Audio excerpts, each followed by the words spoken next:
A paz do Senhor a todos os irmãos, em nome de Jesus. Aqui é o Bispo Eduardo Costa e estamos mais uma vez aqui trazendo o estudo bíblico do nosso curso de teologia, né? E hoje trazendo um tema muito importante sobre o livro de Apocalipse, né? Quero convidar você para que você venha compartilhar conosco esta palavra, que pessoas sejam abençoadas em o nome de Jesus, amém?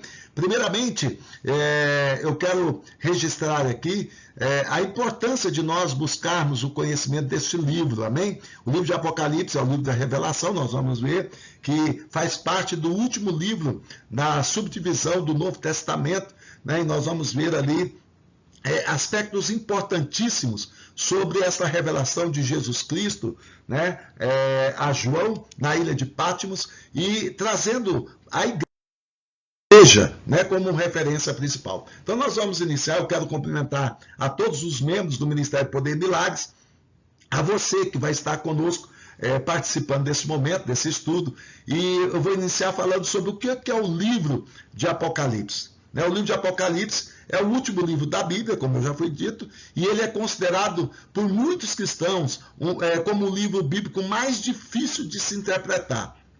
Por quê? Porque o autor ele vai usar uma linguagem predominantemente simbólicas, né? Nós vamos ler castiçais, estrelas, a figuração, né, daqueles animais e tudo mais, né? A representatividade simbólica dessas figuras, né? E muitas vezes a dificuldade das pessoas de ter a interpretação, né, do livro de Apocalipse. Então, mas ao contrário do que muitas pessoas pensam, há muito mais no livro de Apocalipse do que apenas um livro de manual sobre o futuro. É bem verdade que nós vamos ver ali, traçando revelação de coisas que estão por vir, como o próprio livro já vai dizer no capítulo 1, né? Mas a palavra Apocalipse, ela vem do grego apocalipsis, e significa revelação ou desvelamento.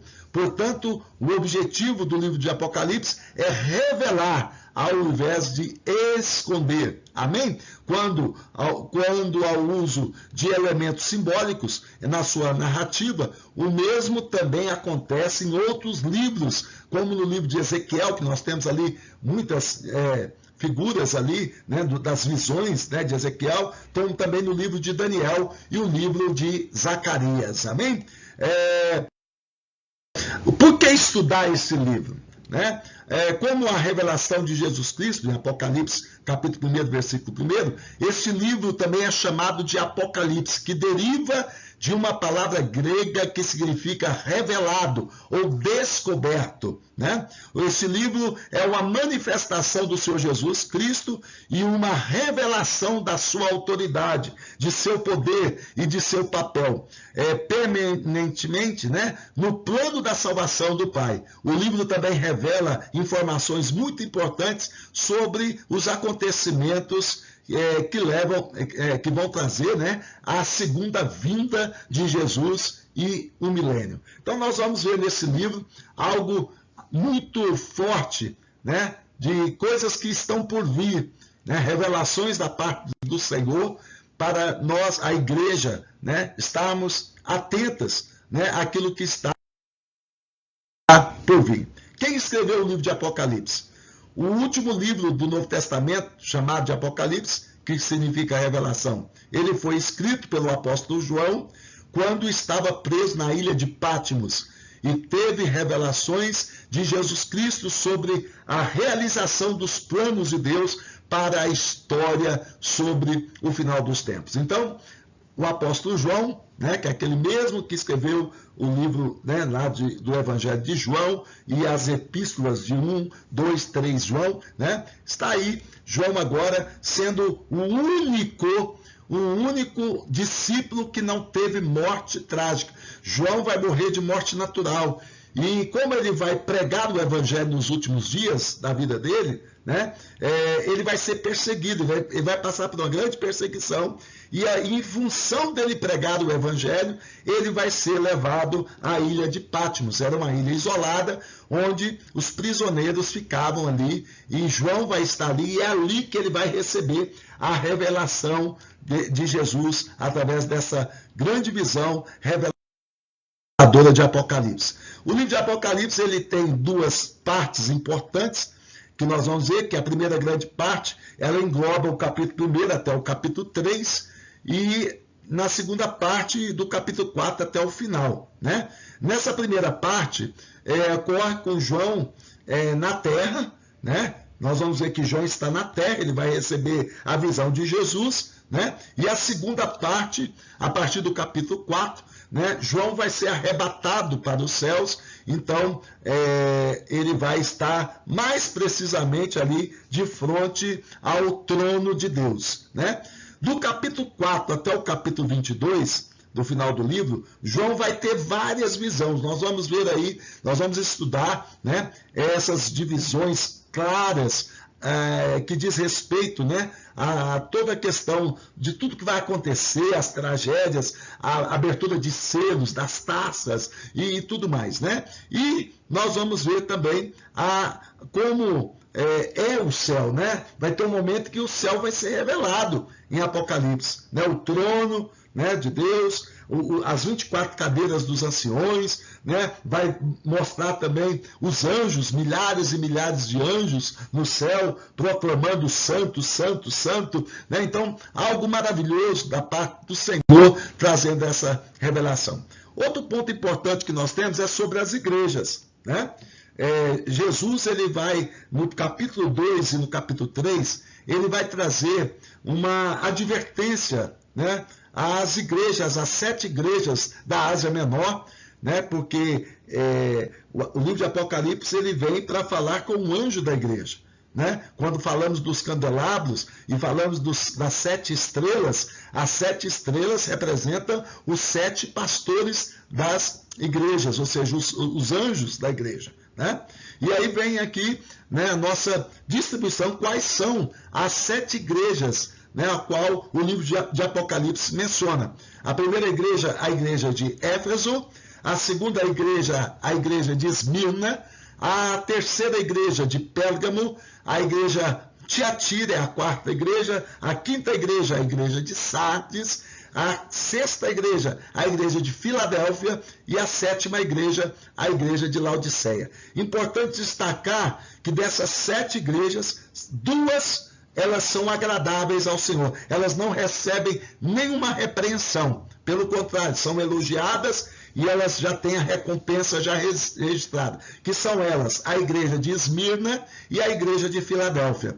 As outras 5 igrejas são igrejas que o Senhor ama. Mas Deus, ele vai, além de mostrar, né, todas as atribuições, né, que essas igrejas trazem, ele também vai trazer advertência para essas 5 igrejas, que são as igrejas de Éfeso, a igreja de Pérgamo, Tiatira, Sardes e a igreja de Laodiceia. Ok? Vamos então passar para o próximo slide. Diz assim, ó, a estrutura das 7 cartas. É interessante nós vermos a estrutura, quando Jesus vai falar a João, ele vai revelar a João, né, a mensagem para os anjos, né, de cada igreja, vai ter uma sequência, né? A estrutura dessas cartas, elas seguem essa sequência. Primeiro, saudação, né? Destinatário. Todas as igrejas, ó, Apocalipse capítulo 2, né, do versículo 1 ao versículo 8, do versículo 12 ao versículo 18, o capítulo 3, versículo 1 ao 7, no versículo 14, nós vamos ver a saudação e destinatário. Todas as 7 igrejas, elas são destinadas ao anjo da igreja. Então ele vai dizer, ao anjo da igreja em Éfeso, ao anjo da igreja em Esmirna, ao anjo da igreja em Pérgamo, ao anjo da igreja em Tiatira, ao anjo da igreja em Sardes, ao anjo da igreja em Filadélfia, ao anjo da igreja em Laodiceia. Então, Todas as cartas elas têm ao princípio uma saudação e o destinatário, que é o anjo da igreja. O segundo ponto da estrutura das 7 cartas é a autodesignação de Cristo, né? Ele vai falar sobre alguns pontos. Por exemplo, nós vamos ver lá em Éfeso, por exemplo, ele vai dizer: aquele que conserva a mão direita as 7 estrelas, né? Então nós vamos ver lá no livro de Apocalipse, deixa eu abrir aqui para poder a gente ver a menção dos outros também. Ele vai trazer essas conotações que são chamadas a autodesignação, né? A autodesignação, o próprio Deus trazendo, mostrando quem ele é, né? Então, ele diz assim, ó, na primeira lá: esta é a mensagem daquele que está segurando as 7 estrelas na mão direita e anda no meio dos 7 candelabros de ouro, né? Então, ele anda no meio das 7 igrejas, né, e carrega as 7 estrelas na mão, ou seja, ele carrega os pastores, anjos da igreja nas mãos dele. Deixa eu te falar uma coisa, às vezes tem pessoas que tentam falar contra um pastor. Não faz isso não, irmãos. Não confronta o seu pastor, não. Porque o pastor, o anjo da igreja, ele está nas mãos de Deus. Amém? Aí quando nós vamos lá na Esmirna, olha aqui, ó. Esta mensagem daquele que é o primeiro e o último, que morreu e tornou a viver. Aleluia. Lá na outra, Pérgamo, esta é a mensagem daquele que tem a espada afiada de 2 lados. Aí na outra, de Tiatira, esta é a mensagem do Filho de Deus, que tem olhos que brilham como fogo e pés brilhantes como bronze polido. Aí a mensagem de Sardes está lá: esta é a mensagem daquele que tem os 7 Espíritos de Deus e 7 estrelas. Aleluia! Interessante esse Espírito de Deus aqui. Um dia saiu esse questionamento da nossa aula de teologia, né? Os 7 espíritos, sabedoria, conhecimento, né? Tudo mais, e está lá no livro de Isaías, nós temos lá, amém? Aí vem aqui, a igreja de Filadélfia. Esta é a mensagem daquele que é santo e verdadeiro. Ele tem a chave que pertencia ao rei Davi. Quando ele abre, ninguém fecha, e quando ele fecha, ninguém abre. E aí na igreja de Laodiceia, esta é a mensagem do amém, da testemunha fiel e verdadeira, daquele por meio de quem Deus criou todas as coisas. Amém? Então, na estrutura da carta, todas elas vão ter esta autodesignação de Cristo. Note que existe um paralelo entre quase todos esses títulos com a descrição simbólica de Cristo no capítulo 1. Outro ponto que aparece na estruturação, a aprovação. Ele vai falar, né, por exemplo, na igreja de Éfeso, ele vai dizer: olha, eu conheço as tuas obras, né, conheço o seu trabalho, né, conheço a tua perseverança. Então, todas as igrejas, elas vão receber elogios, elas vão receber aprovação. Mas não fica só na aprovação. Deus também vai trazer condenação, né? Então ele vai dizer aquelas 5 igrejas que eu mencionei, que é a igreja de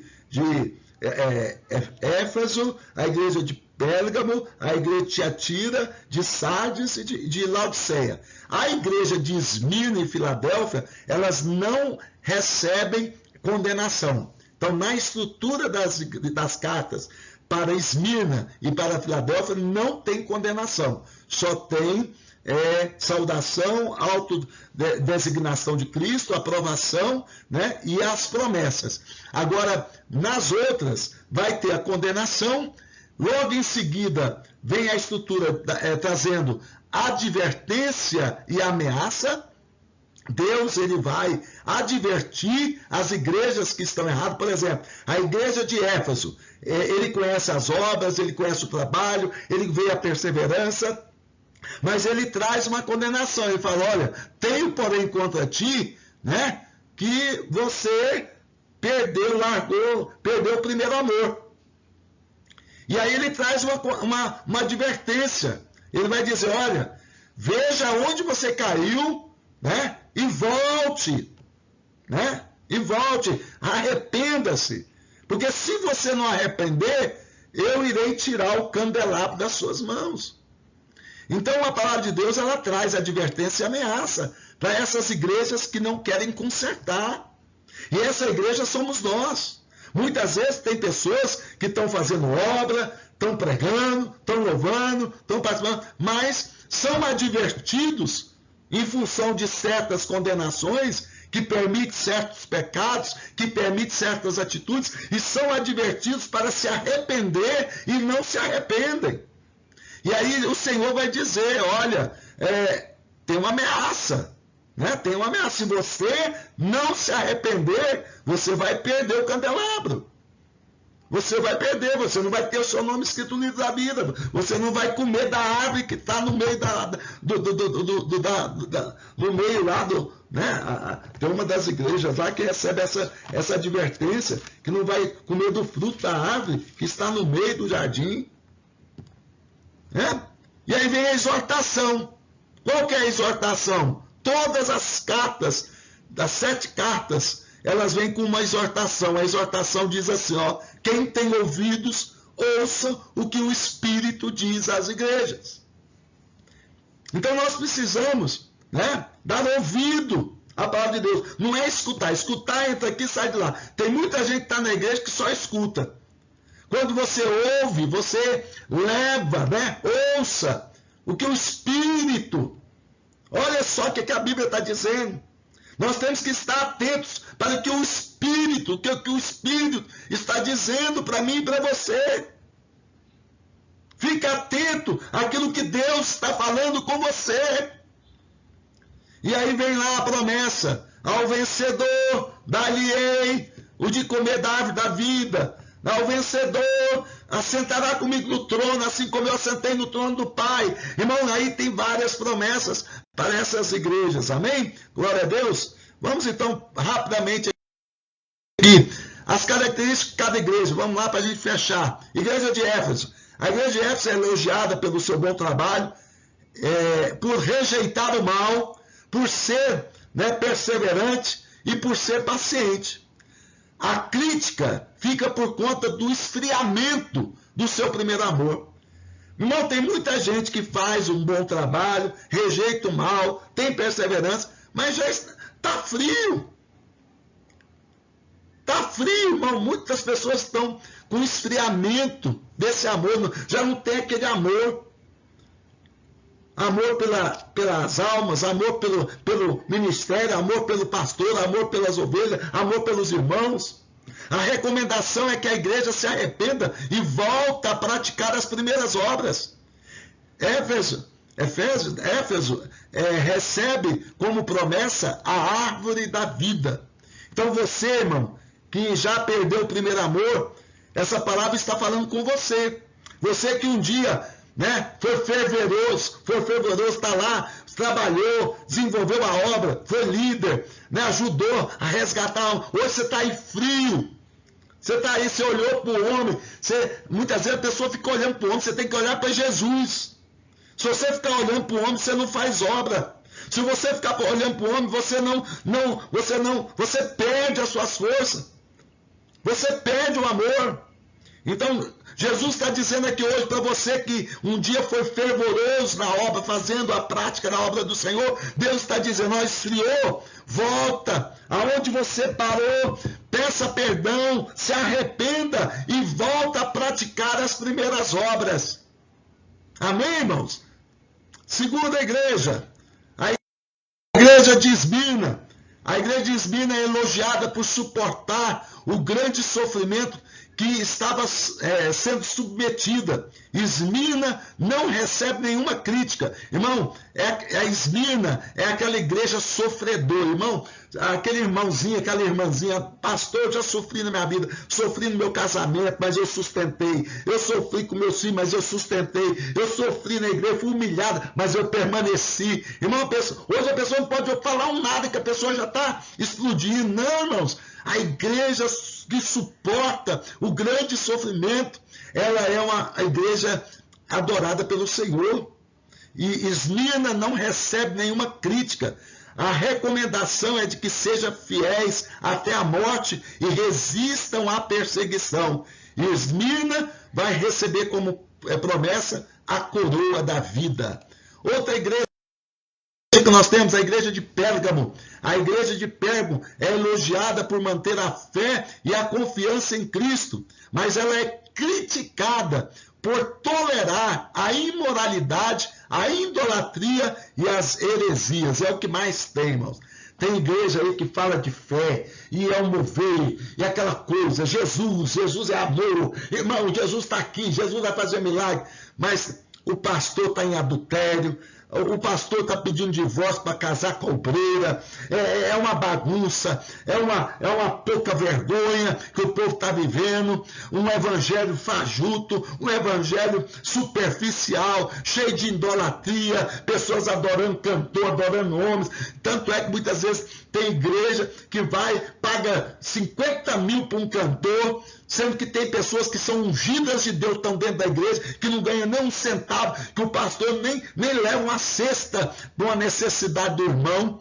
Pastores que estão andando de caminhonete, cabine dupla, apartamentos, casas, mansões, e pessoas que estão debaixo de uma lona, né? Então, igrejas que estão, mantêm uma fé, têm confiança em Cristo, mas vivem a imoralidade, a idolatria e as heresias. O que tem de igreja com heresia, irmãos? Misericórdia. Misericórdia. A heresia vai ser outro ponto, nós vamos entrar depois no nosso curso de teologia, vai ter um livro específico sobre heresias. Amém? A recomendação é um convite ao arrependimento. Pérgamo recebe como recompensa um maná escondido e uma pedra com um novo nome. Né? Então, se houver um arrependimento, há uma recompensa para o povo, a igreja de Pérgamo. Né? Tira toda a imoralidade, toda a idolatria, as heresias e, amém, vai ter vitórias. Tiatira, a igreja de Tiatira é elogiada pelo amor, fé e paciência que demonstra. Também pelo serviço prestado e as boas obras que melhoram em relação ao início. Ela é criticada por tolerar a idolatria e a imoralidade. Aqui entra aquele espírito de Jezabel, né? A gente vê em muitas igrejas, pessoal cheio de fé e tudo, mas uma indecência para vestir. É umas roupas coladas, é uns decotes, é transparência. A palavra de Deus fala que tem que ter pudor, vestir com pudor, com respeito. Quando a pessoa veste uma roupa sensual, além dele estar instigando o que está em Gálatas, capítulo 5, versículo 19, que fala que são obras da carne, a imoralidade, aí fala lá assim, a imoralidade, a impureza, aí vem lá, lascívia. A lascívia, né, é a imoralidade sexual, você criar cobiça, né? Uma mulher, uma pessoa que usa uma roupa apertada, uma roupa transparente, um decote, vai gerar cobiça, lascívia, né? Então a palavra de Deus diz que Deus, essas pessoas, elas têm fé, elas creem em Deus, elas vão na igreja, ela lê Bíblia, ela ora, ela jejua, mas ela permite, ela tolera, né, a imoralidade, a idolatria. A recomendação é que sejam fiéis, pois o julgamento está próximo. Recebem a promessa de que governarão nações e receberão a estrela da manhã. Aleluia! Se houver arrependimento. A igreja de Sardes, na igreja de Sardes, alguns têm sido fiéis, porém é duramente criticada por ser uma igreja morta. Sabe, irmão, aquele irmão que entra na igreja, ele entra e sai, não abre a boca, ele não glorifica, ele não adora, é um Zé nada. Ele está vivo ali, pessoa, mas está morto. A recomendação é para que se arrependa e se fortaleçam o que lhe resta, né? Aos fiéis são prometidos os vestidos brancos. Então, você que está morto aí, você como igreja, precisa adorar, precisa glorificar, precisa exaltar, precisa abrir tua boca, declarar Jesus na sua vida, né? Se você se arrepender, você recebe as vestes brancas do Senhor. A igreja de Filadélfia, como eu disse, a igreja adorada do Senhor, querida do Senhor, ela é elogiada por perseverarem na fé, por obedecerem a Cristo e honrarem o seu nome. Filadélfia não recebe nenhuma crítica. A recomendação é para que sejam fiéis. Para Filadélfia é prometido um lugar na presença de Deus, um nome e uma nova Jerusalém. Maravilha! Essa igreja, meu Deus do céu, né? Vamos, olha o que eu tenho falado sempre, né, irmãos? Né? Perseverar na fé e obedecer a Cristo, obedecer a palavra, honrar o nome de Deus. É isso que agrada a Deus, irmãos. São 3 coisas que agradam a Deus: perseverar na fé, obedecer a Cristo, obedecer a palavra e honrar o nome de Deus, né? Não haverá nenhuma crítica para você, e você vai ter o teu nome, né, escrito no livro da vida, e também vai pertencer ali, junto no lugar, na presença de Deus, na Nova Jerusalém. Amém? E por fim, a igreja de Laodiceia é a igreja que ela não é elogiada em nada, né? Ao contrário, a igreja de Laodiceia é criticada por ser morna, indiferente. Irmão, o que tem de gente Laodiceia, o que tem de pessoas indiferentes, sabe o que é pessoa indiferente? Se tiver o culto, bem, se não tiver, não tem. Se o pastor for, bem, se o pastor gosta, né? Sabe? Aquela coisa que, se acontecer ou não acontecer, se você for para ajudar a resgatar almas lá no monte, lá, amém. Se não for, também está ótimo, não tem diferença. Pessoas mornas, né? E por não perceber a sua própria condição miserável em que se encontra. Laodiceia recebe a recomendação para se arrepender e serem zelosos. Sabe, irmão? Pessoa que não tem zelo na obra de Deus, pessoa que não tem zelo pela igreja, pessoas que não têm zelo pelo seu pastor. É Laodiceia, é morno, é indiferente e precisa se arrepender. E aos vencedores receberão a promessa de que compartilharão do trono de Cristo. Amém? Então, são essas as recomendações que nós temos para hoje, nessa palavra maravilhosa do livro de Apocalipse. Fica esse ensinamento, irmãos, compartilhe esse vídeo em nome de Jesus, e se você quiser nos ajudar no nosso ministério, a oferta missionária, Pix, CNPJ 40 891 840 1000 de ré 06. Que Deus venha abençoar a tua vida em nome de Jesus. Sou o Bispo Eduardo Costa, curso de Teologia, Poder e Milagres. Bênção na sua vida. Que Deus te abençoe. A paz do Senhor. Tchau.